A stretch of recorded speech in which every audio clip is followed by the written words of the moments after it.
Halo guys, Welcome to the Pakcik. Jangan lupa nonton video ini sehingga habis Dan terus mendukung channel ini. Bagi kalian yang ingin memaksimalkan penggunaan muzik serta bass yang paling padu amat, kalian boleh mendapatkan Skull Candy Crusher Evo ini guys. Dengan harga 3 juta rupiah, Skull Candy Crusher Evo, serta boleh mengubah tune bassnya mengikut kesukaan kalian, dan kalian boleh merasakan bass yang paling mantap pada headphone ini guys. Jangan lupa mendapatkan headphone ini.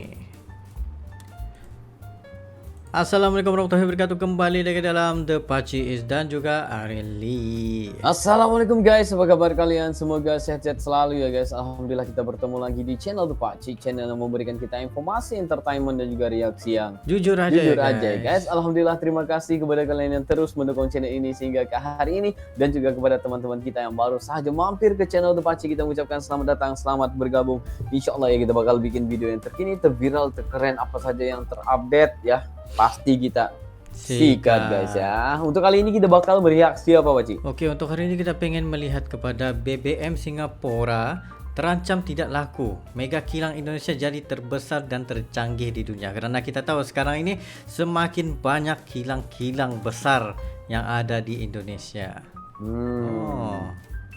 Nah, kalau kita lihat ya, ini sebenarnya Indonesia ini diketahui menjadi importer produk olahan minyak besar dari Singapura. Padahal sejatinya dalam urusan minyak mentah, Singapura adalah importer minyak dari Indonesia. Gimana? Jadi kita harus ambil tahu nih guys ya, kenapa jadi kayak gini. Jadi ini dia, mega kilang Indonesia jadi terbesar dan tercanggih di dunia. Dalam 3, 2, 1 and go. Jangan lupa untuk follow The Wanderer Indonesia. Yeah. Itu nanti turunannya banyak sekali. Petrokimia itu kan nggak usah impor. Impor petrokimia ini gede sekali. 323 triliun impor kita petrokimia. Saya agak gitu-gitu apa di luar kepala karena tiap hari jengkel jadi apa.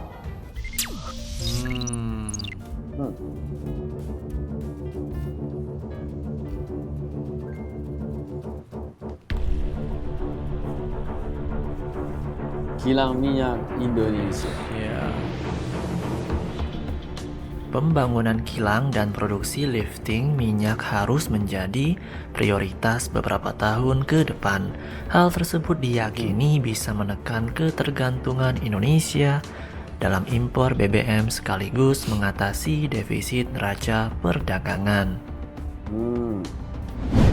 Negara tuh pengennya neraca transaksi berjalan kita baik, neraca perdagangan kita baik, impor nggak banyak karena kita bisa produksi sendiri,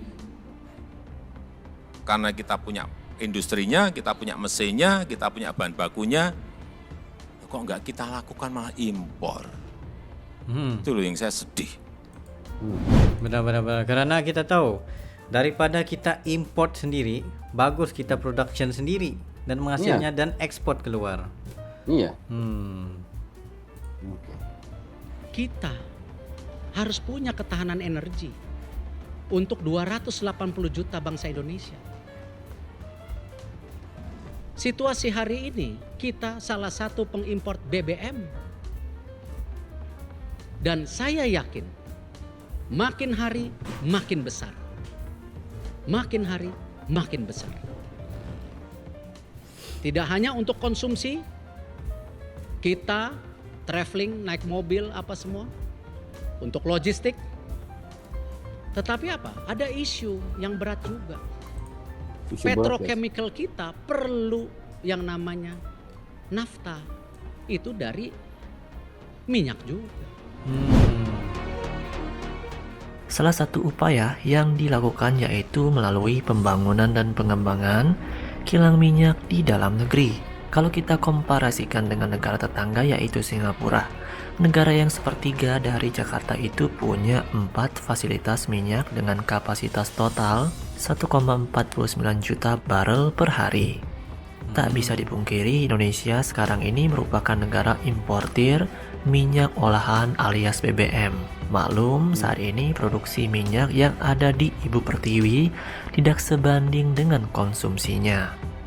Dari catatan SKK Migas mencatat bahwa di tahun 2022, produksi migas Indonesia masih 1 juta barel per hari, sementara kebutuhan mencapai 1,4 juta barel per hari. Artinya, masih ada selisih barel per hari untuk konsumsi minyak mentah yang akan dijadikan BBM untuk kebutuhan kendaraan di dalam negeri.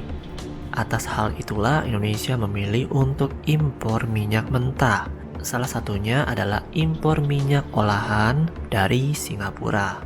Indonesia diketahui menjadi importir produk olahan minyak besar dari Singapura. Padahal sejatinya dalam urusan minyak mentah, Singapura adalah importir minyak dari Indonesia, di mana Singapura membeli minyak mentah Indonesia yang kemudian diolah di dalam kilang di Singapura. Karena kilang itulah kekalahan Indonesia atas Singapura, yang mana Singapura sudah berhasil memiliki kilang yang mampu mengelola BBM. Alhasil Indonesia membeli produk minyak olahan dari Singapura. Untuk mengurangi ketergantungan impor, Indonesia memiliki target 1,4 juta barel per hari pada tahun 2030. Untuk mendukung itu, Indonesia melalui PT Pertamina juga tengah menyelesaikan pembangunan dan pengembangan kilang-kilang BBM di antaranya gitu, Kilang guys. Balikpapan, Kilang Dumai, Kilang Balongan, dan Kilang Pelaju.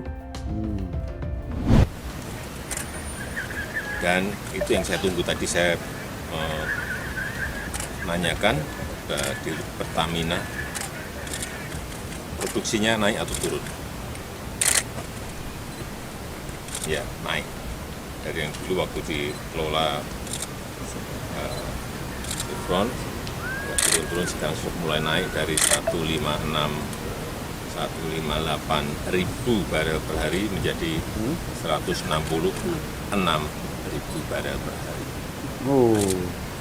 Tapi yang kita inginkan adalah sebuah peningkatan yang lipat. Peningkatan berat. Jadi ini kita telah drastis berhasil ya. dengan selesainya RDP Balikpapan ini berhasil menurunkan import BBM atau Pertamax ini 9,125 juta.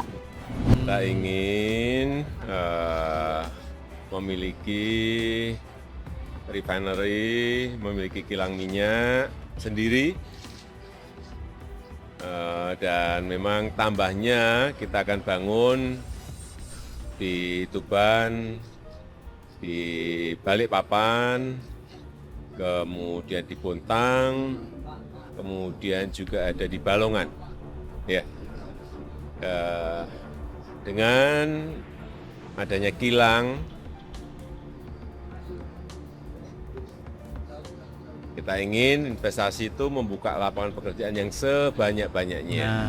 Nah, itu yang kita mau dengar Selain itu, itu, guys. Indonesia bersama Rusia sedang membangun kilang besar dan canggih di Tuban. Tak tanggung-tanggung biaya untuk membangun kilang sama minyak Rusia, itu guys. mencapai Rusia, 238,25 triliun rupiah. Indonesia yang diwakili PT Pertamina bakal memiliki saham sebesar 55%, sedangkan sisanya milik Rusia 50%, melalui 50% Rosneft. Kilang separuh minyak tuh, di guys. Tuban itu bakal memproduksi sebesar 300.000 barel per hari. Menariknya, kilang minyak Tuban itu mampu mengelola petrochemical mencapai 4.250 kiloton per annum. Kemudian menghasilkan 4 juta liter aftur per hari.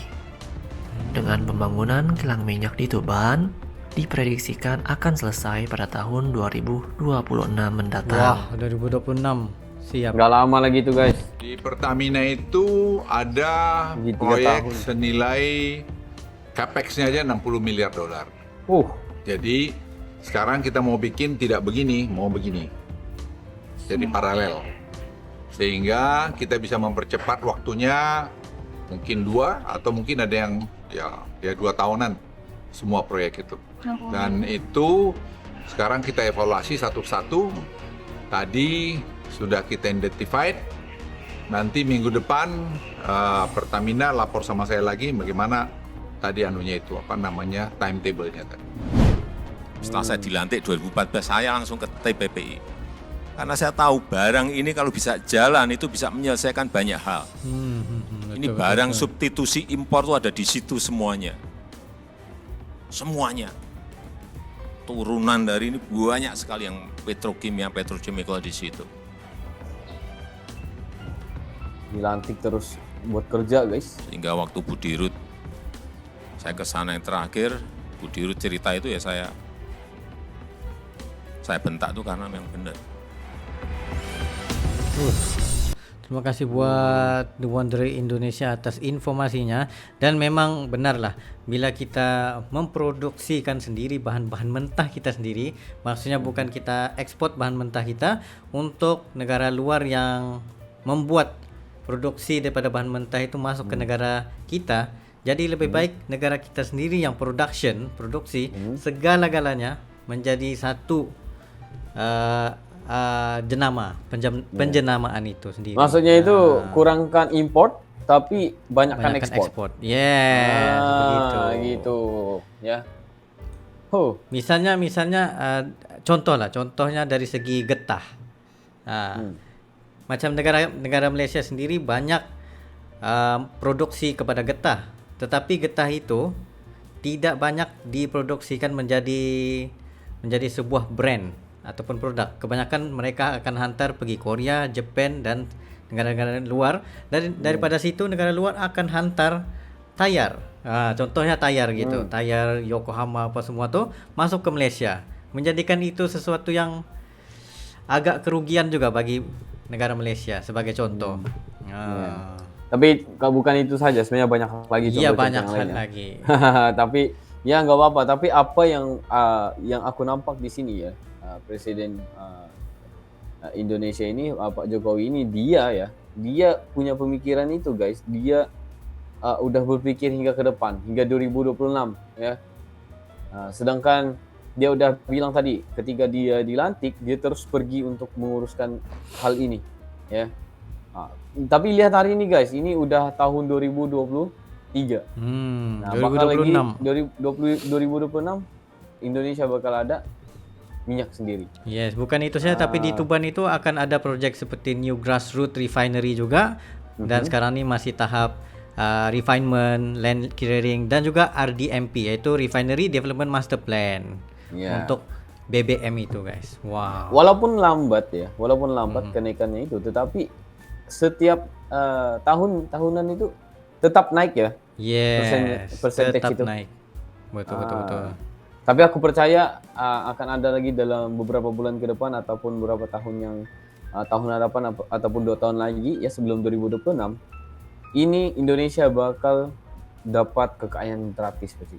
Yang sangat laju melonjak. Betul. Ini bukan prediction, ini adalah sesuatu yang udah kita reaksi dan itu nampak ya di setiap reaksi kita. Itu yang luar biasa sekali guys.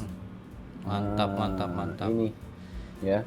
Jadi guys, ini nggak perlu dibahas panjang ya, karena kita bakal melihat kelanjutannya nanti ya. Dan juga kita bakal melihat lagi apa ke depannya ya. Tapi memang nampaknya Indonesia semakin naik. Wah, hasilnya kita tidak nampak sekarang ini, tetapi hasilnya itu akan datang. Itu yang paling penting. Yes. Jadi guys, mungkin itu saja untuk kali ini ya Pak ya. Itu sebenarnya kami berdua. Sekian kalian ada lagi sebenarnya video untuk tidak just komen dan berpesan dengan dan insyaallah kami akan coba yang terbaik untuk menyelesaikan video Anda.